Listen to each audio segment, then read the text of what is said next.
ليعلم الجميع أن هذه هي التهمة الواحدة بعد 40. فأنا اتهمت بأكثر من 40 تهمة،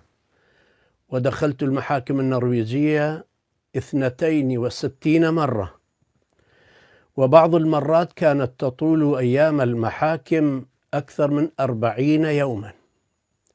وهذا كله بعد تحقيقات أجريت معي من قبل 10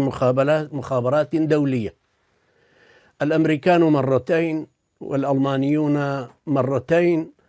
والإيطاليون 3 مرات،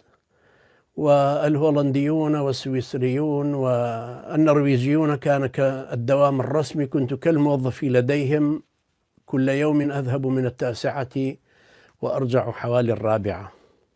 والكل يأكل على قضيتي، ولم يسمحوا لي أن أتقاضى حتى راتب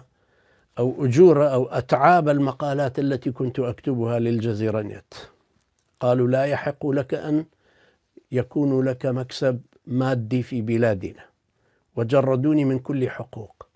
وطالت قضيتي 27 سنة بدون حقوق الإقامة أو العمل أو الصحة أو التزاور أو التظاهر، مع العلم أنني جئت إلى بلادهم لاجئا عبر الأمم المتحدة، ووافقوا على لجوئي قبل مجيئي، وكنت أتقاضى راتب 5 أطباء في جامعات باكستان، وكنت أعيش هناك مع أسرتي، والذي كان ينقصني جواز سفر، لأنني ككردي عراقي لم يكن لي حق أن أحصل على الجنسية أو الجواز العراقي في زمن صدام حسين.